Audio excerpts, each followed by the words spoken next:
শুভ সকাল আমার প্রিয় বন্ধুরা, আশা করছি তোমরা যে যেখানে আছো সকলে ভালো আছো, সুস্থ আছো। বীরভূম জেলার ছোট্ট একটি গ্রাম থেকে আমি দৈবকী তোমাদের সকলকে জানাই আমার ব্লগ চ্যানেলে অনেক অনেক স্বাগত আর আমার অনেক অনেক ভালোবাসা। তো এখন বাজছে সকাল 8:15। তো এখন থেকে আজকের ব্লগটা শুরু করলাম। আর তোমরা অনেকেই কমেন্ট করে আমাদের বাড়ির অসুবিধা দেখে বলেছিলে যে তোমার ছোট ননদের তো শরীর খারাপ, তোমারও শরীর ভালো নয়, তোমার শাশুড়ি মায়েরও শরীর খারাপ, এই সময় তোমার বড় ননদ কেন আসছে না। তো এই দেখো আমার বড় ননদ চলে এসছে, মানে মায়ের শরীর খারাপ শুনেছে, শুনে কালকেই দিদিরা এসছে। তো সকাল সকাল দেখো দিদি কাজে লেগে পড়েছে। এই যে দিদি কুমড়ো কাটছে, কুমড়োর তরকারি দিয়ে আজকে মুড়ি খাওয়া হবে। আমি বলছিলাম যে বরবটি কলাই সিদ্ধ করব, তো দিদি বললো যে কুমড়ো আছে তাহলে কুমড়োর তরকারি করি। তো সেই জন্য সকালবেলায় কুমড়ো কাটতে বসেছে, কুমড়োর তরকারিটা দিদিই বানাবে। আর ছোট দিদি ওইদিকে অনেকগুলো গোবর জড়ো হয়েছিল, মানে সেই যে আমি দিয়েছিলাম দুর্গাপূজার আগে সেই ঘুটে দিয়েছিলাম, আর ঘুটে দেওয়াই হয়নি, অনেক গোবর জড়ো, 2 গামলারও বেশি।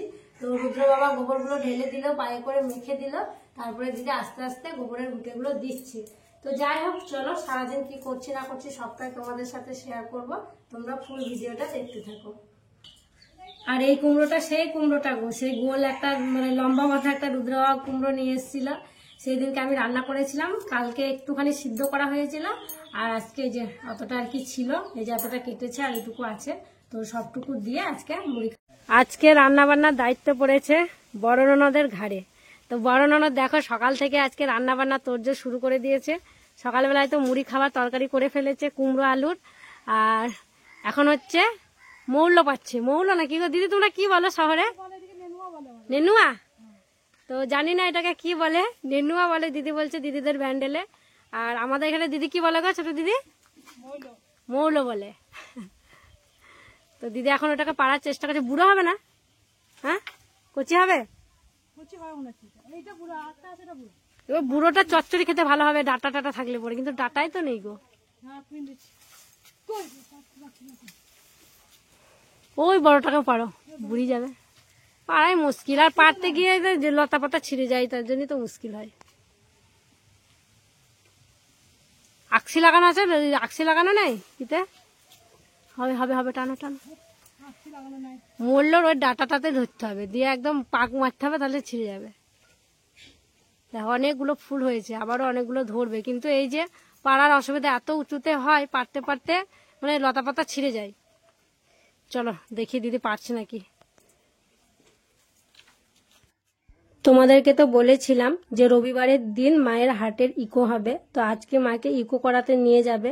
তো সেই জন্য দেখো টোটো চলে এসছে, সকাল সকালই আর কি যেতে বলেছিল, তো সকাল সকাল যাবে।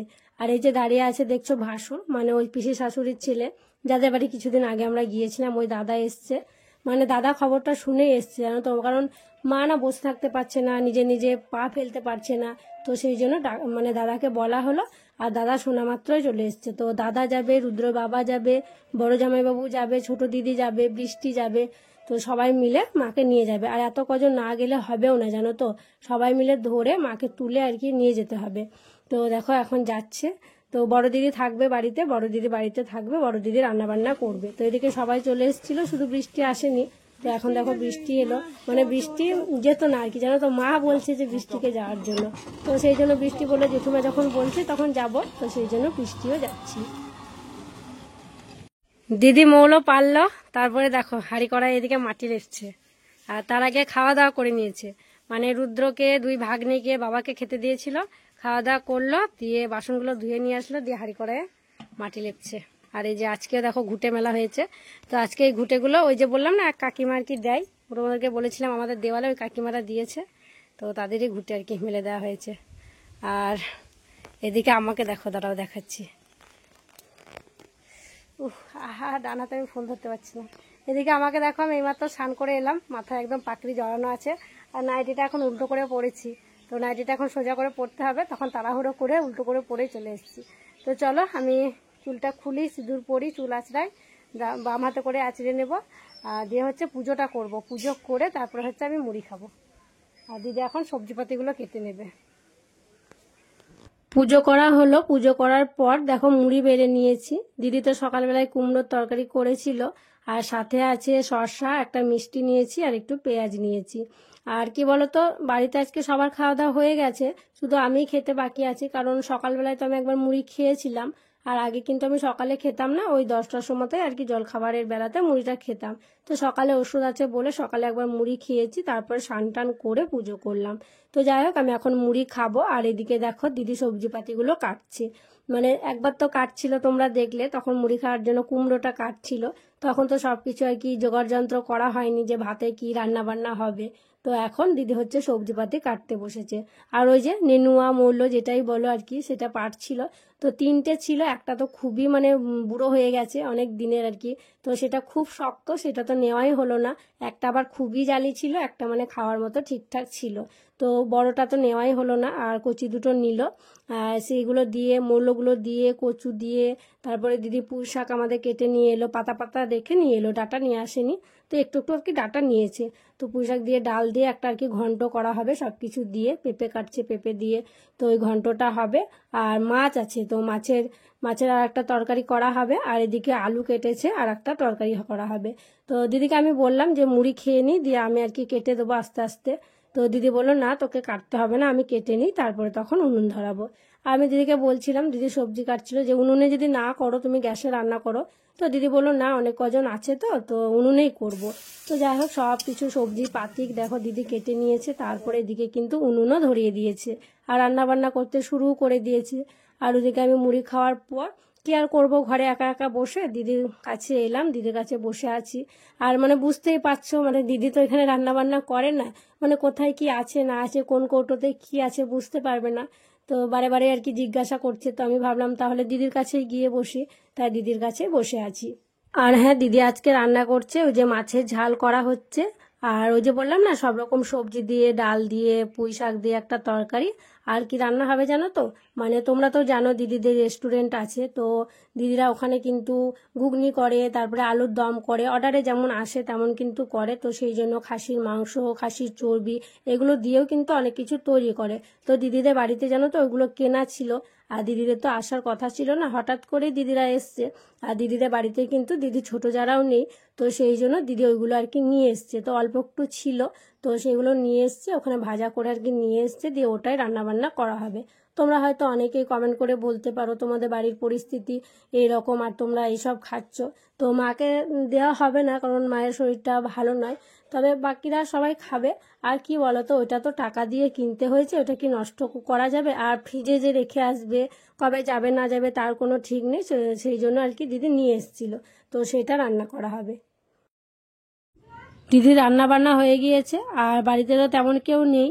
তবে দিদি বললো যে বাচ্চাগুলোকে ভাত দিয়ে দিই, বাচ্চা বলতে ওই যে রুদ্র, ভাগ্নি, 2 ভাগ্নি আর কি।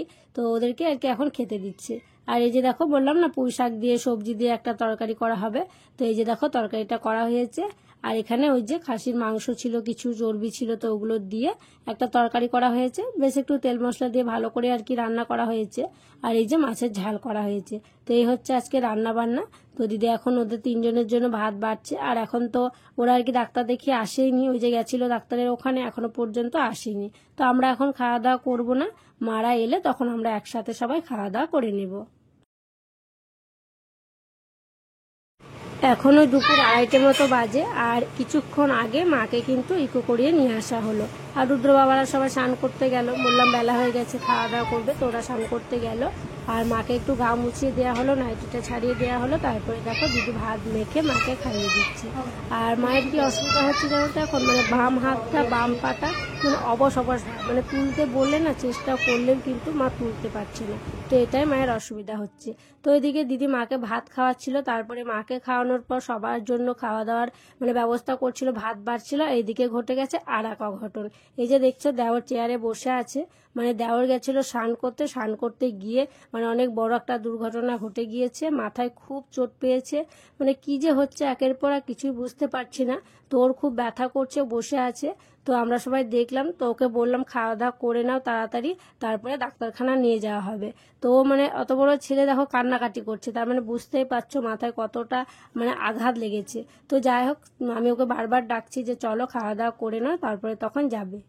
সবাই দেখো স্নান করে চলে এসছে আর সবাইকে খেতে দেওয়া হয়ে গেছে। আর মায়ের যে ইকো করাতে গেছিল ওই ইকো রিপোর্টটা আজকে দেয়নি, ডাক্তারবাবুরা বলেছেন যে কালকে দেবে। তো সেই জন্য রিপোর্টে কি এলো না এলো আমরাও জানি না আর তোমাদেরকেও জানাতে পারলাম না। তো কালকে আমরা যখন রিপোর্টটা হাতে পাবো তোমাদেরকেও কিন্তু অবশ্যই দেখাবো। তো এদিকে দেখো রোহিতকেও ভাত দেওয়া হয়েছে, কিন্তু ওর মাথায় খুব ব্যথা করছে, মানে ও খেতেই পারছে না, দেখো ভাতটা নিয়ে বসে আছে।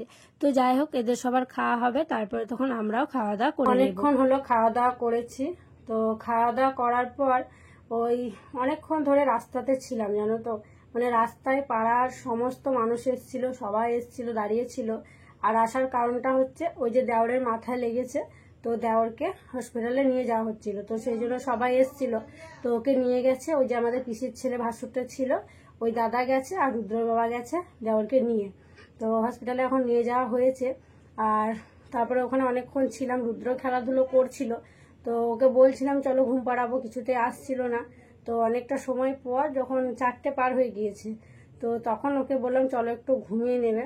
তো সেই জন্য ওকে ঘুম পাড়াতে আর কি নিয়ে এসেছিলাম 4টের পর। তো অনেক বোঝানোর পরও ঘুমালো, মানে ঘুমাতেই চাইছিল না জানো তো। তো ওর সঙ্গে আমি ওকে ঘুম পাড়াচ্ছিলাম, দিয়ে আমিও ঘুমিয়ে পড়েছিলাম। আর এইমাত্র উঠলাম, এখন তো 5টা মানে সন্ধে হয়ে যাচ্ছে, তো এখন বাজছে সন্ধে 5টা। তো এইমাত্র উঠলাম। তো এখনো রুদ্র বাবারা আসেনি, তো দেখি বাইরে যাই, চোখে মুখে জল নিই, আর কোনো কাজ থাকলে সেগুলো আর কি করে নেবো। কাজ নেই অবশ্য, দিদি আছে সব করে নিয়েছে। তো চলো বাইরে গিয়ে দেখি, আর একবার ফোন করবো রুদ্র বাবাকে, আবার ফোন করে খবরটা নিতে হবে। মানে ওই যে এত সন্ধে হয় না আমার উঠতে, তো অনেকটা দেরি করে শুয়েছি, তো আর ওষুধ খাচ্ছি, ঘুমটাও ধরে গিয়েছে, তো সেই জন্য অনেকটা দেরি হয়ে গেছে। আর কি শুকনো বিপদ দেখছি তো, মানে বিপদ আমাদের পিছু ছাড়বে না, মানে কাউকেই ছাড়বে না, এক এক করে সবার কিছু না কিছু হচ্ছে, আর ভালো লাগছে না। তো যাই হোক দেওরকে নিয়ে আসলে পরে দেওরকেও তোমাদেরকে দেখাবো। তো এমন অবস্থায় আছে মনে হচ্ছে সেলাই লাগবে, ভর্তি টর্তি করার মতো সিচুয়েশন নয়, তবে সেলাই করতে হবে। তো দেখা যাক কি বলছে না বলছে, সবটাই তোমাদেরকে বলবো। আর দেওর এলে দেওরকেও তোমাদেরকে দেখাবো। তোমাদেরকে তো বলেছিলাম যে দেওরের কি হয়েছে, কিভাবে হয়েছে তবে বলা হয়নি। আর তোমাদেরকে এটা বলেছিলাম যে রুদ্রর বাবা আর দাদা নিয়ে গেছিল ওকে হসপিটালে। তো একটা হসপিটালে নিয়ে যাওয়া হয়েছিল, যেখানে রুদ্র বাবাকে আমরা ডাক্তার দেখাতে নিয়ে গেছিলাম, সে কয়েকদিন আগে ওখানে নিয়ে যাওয়া হয়েছিল। তো ওখানে নিয়ে গিয়ে দেখো কি অবস্থা, মানে ব্যান্ডেজ করা হয়েছে গোটা মাথায়। আর কি হয়েছিল এবার তোমাদেরকে বলি, অ্যাক্সিডেন্ট হয়েছে। অ্যাক্সিডেন্ট মানে কি বলো, ভয়াবহ অ্যাক্সিডেন্ট একদম। গ্রামের ছেলেরা এখন ওদের বয়সের ছেলে, মানে বুঝতেই পারছো, এই পুকুরে স্নান করতে যাবে, একটু সাঁতার টাতার কাটবে, একটু দুষ্টুমি করবে, লাফাঝাপা করবে, মানে যাই, মানে কি বলতো সবাই ছেলেরা দল বেঁধে আর কি পুকুরে স্নান করতে গিয়েছিল। পুকুরে স্নান করতে গিয়ে আর কি ঝাপাঝাপি করছিল, এখন তো পুকুরে অনেক জল, তো ওপর থেকে ঝাঁপ মারছিল। তো একটা ছেলে আগে ঝাঁপ মেরেছিল ওর বয়সে, ও তলে ছিল, এ আবার দৌড়ে এসে একদম জোর শক্তিতে ঝাঁপ মেরেছে, একদম দুজনের মাথায় ঠোকাঠকি। আর শুধু আমার দেওরের বলে নয়, আর একটা ছেলে আছে ওর মতো, ওরও কিন্তু ঠিক সেম সেম আর কি লেগেছে। তো যখন প্রথম আমাদের বাড়ি এসেছিল, মানে ওদের বাড়ি গেছিল, কাকাকে বলেছে যে মাথায় লেগেছে, কাকা তো গুরুত্ব দিয়ে একটু একটু মনে করেছিল আর কি, মনে করে স্নান করতে গিয়ে একটু একটু লেগেছে। তারপর আমাদের বাড়ি এলো, তো তারপর রুদ্র বাবা দেখলো দিয়ে দেখছে বিশাল অনেকটা কেটে মানে গেছে, 5খানা সেলাই লেগেছে, মানে বুঝতে পারছো কতটা কেটেছে মাথার ভিতরে, হা হয়ে আছে। তো আমরা তো দেখে একদম ভয়ে একদম গা শিউরে উঠছে। তো আমরা কাকাকে ডাকলাম, কাকিমাকে ডাকলাম, বললাম ডাক্তার দেখাতে নিয়ে যেতে হবে, সেলাই টেলাই লাগবে। তো তারপরে একটু একটু করে একটু ভাত খেলো আর কি আমাদের বাড়িতে। তো তারপরে রুদ্র বাবা নিয়ে গেছিল, মানে ওই ছেলেটারও সেম এরকম হয়েছে জানো, ওর 3টে সেলাই লেগেছে, ওর 3টে সেলাই লেগেছে, এর 5টা সেলাই লেগেছে। তো এ হসপিটালে গেছিল, আর ও কি চেম্বারে গেছিল নাকি এখানে দাঁতপুরে, ওই যে পাশে আর কি ডাক্তারখানা গেছিল, ওখান থেকে সেলাই করে নিয়ে এসছে, আর একে হসপিটাল থেকে করে নিয়ে আসতে হয়েছে। তো আমরা দেখলাম হসপিটাল যাওয়াটাই বেটার, তার কারণ হচ্ছে কি বলতো মাথায় আঘাত, যদি কোন রকম সিটি স্ক্যান বা ছবি করতে বলে। কাকা যাচ্ছিল প্রথমে, দিয়ে রুদ্র বাবা বলে আমি যাচ্ছি, তাহলে তোমাকে যেতে হবে না, দিয়ে কাকাকে আমি তখনই মাকে দেখিয়ে নিয়ে এসে ভাতটা খেয়ে বসেছি, তারপরে এই ঘটনা, আবার ভাতটা খেয়ে বেরিয়ে গেছি। আবার কাকা বকাবকি করতে করতে যাবে বলে রুদ্র বাবা বলে হ্যাঁ আমি যাই, এমনিতে বকছিল কাকা, সেই জন্য যেমন শাসন করে বাবা, বকতে বকতে যাবে বলে রুদ্র বাবা বলে তোমাকে যেতে হবে না, আমি যাচ্ছি। কাকার পুরো রেডি হয়েছিল, যে রুদ্র বাবা নিয়ে গেছিল। এখন কেমন লাগছে, ব্যথা করছে? এখন আর ব্যথা করবে কি, ওষুধ খেয়েছে তো। কি একটার পর একটা বিপদ হতে চলছে, শুকনো বিপদ এগুলোকে বলে। ও কদিন থেকে স্নান করতে যায়নি গো পুকুরে, ও এমনিতে হ্যাঁ কলে করে, কলে করে। আমাদের যে ধামাটা থাকে ওটা কলতলায় বাবা স্নান করে, তো ধামাটা থাকে, বাবা স্নান করে, আমি স্নান করি, তারপরে ও স্নান করে। ওকে আমি বলি প্রত্যেকদিন যে ধামা তোমার স্নান করা হবে, তুমি ঘরে দিয়ে যাবা। প্রত্যেকদিন ওই কলতলায় স্নান করে ধামাটা দিয়ে যায়।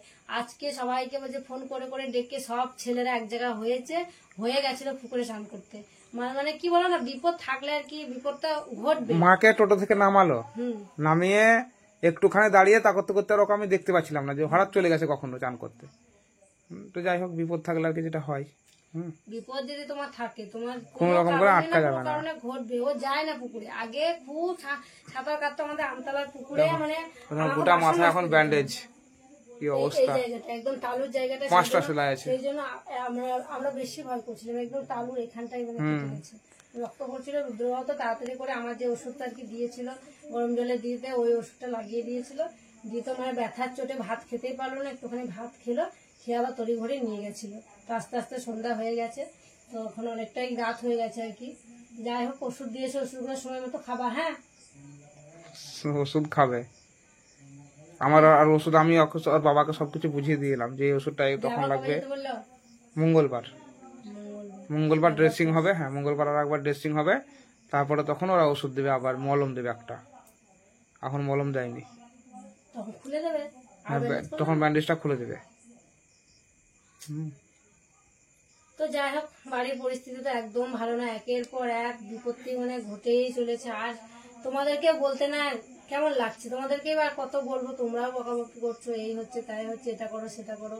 তো তোমরা অনেকেই অনেক কিছু করতে বলছো, তো আমাদের ভালো ভেবেই তোমরা বলছো, তার জন্য তোমাদেরকে তোমরা যেগুলো বলছো সেগুলো এবার থেকে আমরা চেষ্টাও করছি, আর সেগুলো শুরু করেছি, কিন্তু সেটা আমরা মুখে প্রকাশ করতে চাইছি না, কারণ তোমরা বুঝতে পারছো চুপচাপি করাটাই ভালো। তোমাদের প্ল্যানে, তোমাদের বুদ্ধিতেই কাজগুলো আমরা করছি। তবে আমরা সিদ্ধান্ত নিয়েছি হ্যাঁ যে করবো, সবাই যখন বলছে করে দেখি। তবে আমরা কাউকে জানাতে চাইছি না, আর কাউকে বলতে চাইছি না, চুপিচাপি সেটা করার চেষ্টা করছি। তো যাই হোক, চলো আজকের ভিডিওটা আর বড় করছি না। আর মন মানসিকতা কিছুই ভালো নেই, মায়ের শরীরও ভালো নেই, 2 দিদি মাকে নিয়ে ওখানে বসে আছে। আর রুদ্র তো কাল থেকে স্কুল শুরু হবে, সেই জন্য রুদ্র বইপত্রগুলো আমি একটু রেডি করলাম, অনেকদিন থেকে স্কুল খুলে গেছে, যেতে পারছে না। তো চলো আজকের মতো এখানে বিদায় নিচ্ছি। তোমরা সকলে ভালো থেকো, সুস্থ থেকো। আর যারা নতুন বন্ধু হয়ে আমার এই ভিডিওটি দেখছো, তাদের কাছে একটি অনুরোধ করব, আমার চ্যানেলটিকে সাবস্ক্রাইব করে আমার পাশে থেকো। আর যারা পুরনো বন্ধু হয়ে আমার পাশে আছো, তাদেরকে আমার অসংখ্য অসংখ্য ধন্যবাদ আর অনেক অনেক ভালোবাসা। দেখা হবে পরবর্তী ব্লগে।